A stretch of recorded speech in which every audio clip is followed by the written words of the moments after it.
Right, hello, I thought I'd do a video on grasses and their use of different situations to put them to their best potential.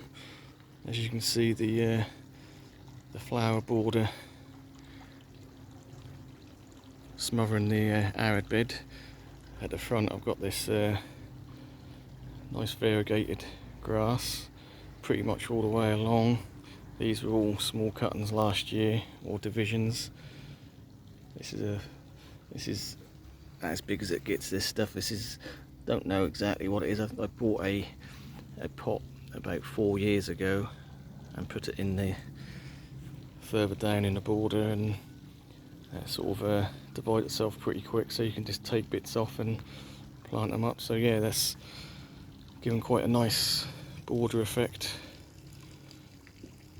to the taller plants behind. Sort of neatens it all off and looks a little bit wild without too unruly. Yeah, I think it looks quite nice. So there's a use for a smaller grass, and like I say, nice variegation. It gives it a bit of interest.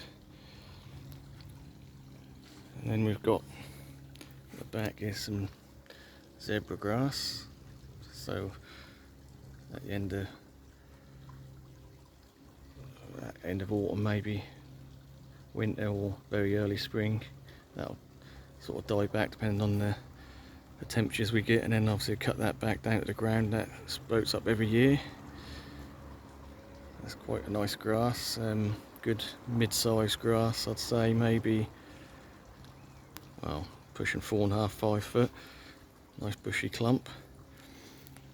I think I've mentioned this one before, the umbrella grass, which is quite nice, but that does tend to self-seed everywhere. You pull them out,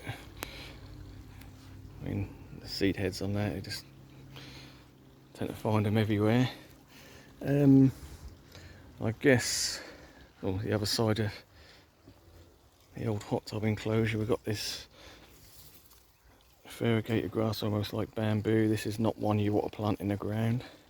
That will absolutely take over everywhere. So we've got this, I don't know if you can see it, is in a raised wooden trough to contain it. I had a couple of small cuttings, and within 1 year it totally filled it out, and every year it's you know, nice contained hedging, if you like, for the new seating enclosure here. So when you sit down, you feel like you're immersed in the garden. So pretty much grasses all the way around. Obviously I'm including bamboo, if you like, in the grasses, because that's I guess a type of grass, albeit very big. So again, this is contained in a large trough behind, so otherwise that'd be going everywhere. And while we're here, let's have a look at this Variegated, which is a reed. But you see these new canes this year, and the size of the sort of leaves, like that's a variegated Variegated or Spanish reed. These are the new ones this year, which obviously are a good 2.5 meters tall already. So they're sprung up fresh this year, and a couple of the old canes I left last year. This is what you get if you don't cut them back.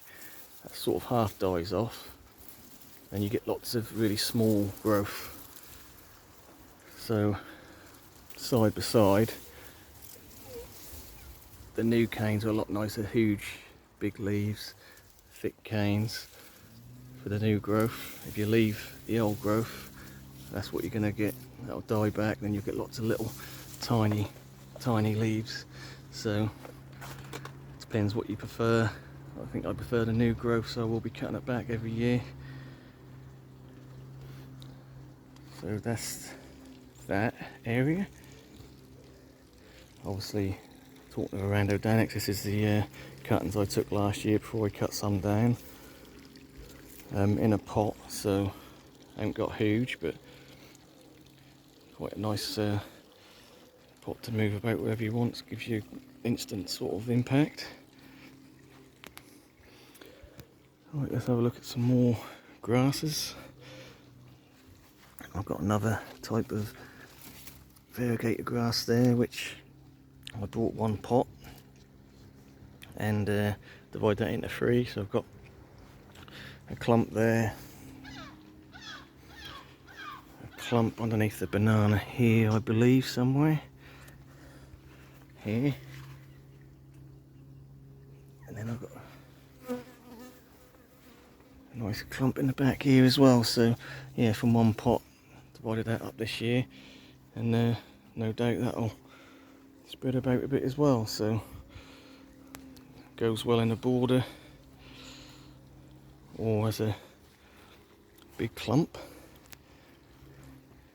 So this is the first grass we looked at over in the flower border over there, over that way where we had the edging of grasses on the border. So this is the original clump here. So what you'll find is that will, you know, creep along in time and put little offshoots off. So yeah, you just pluck them out and plonk them where you want.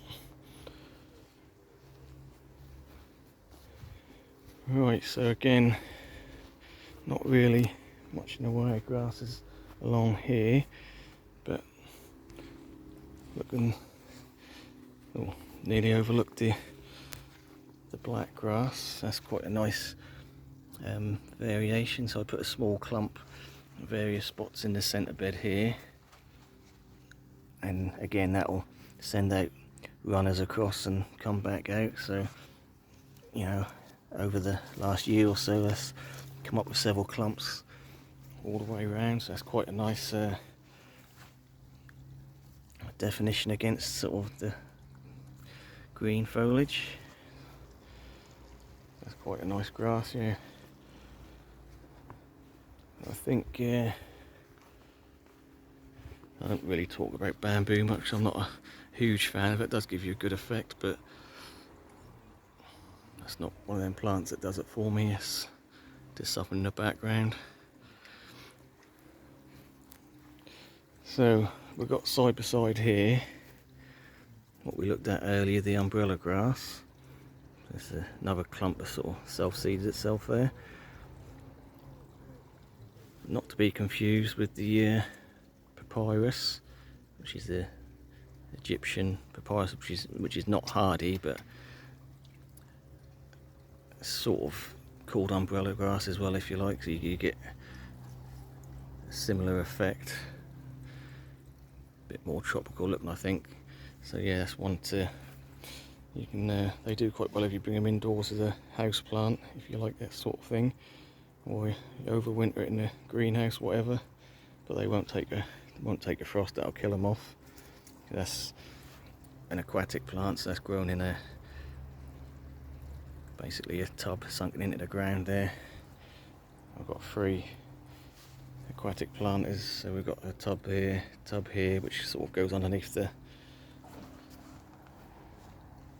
bridge there, and we've got another aquatic planter here, which are always full of frogs and newts, considering how small they are. The wildlife love them.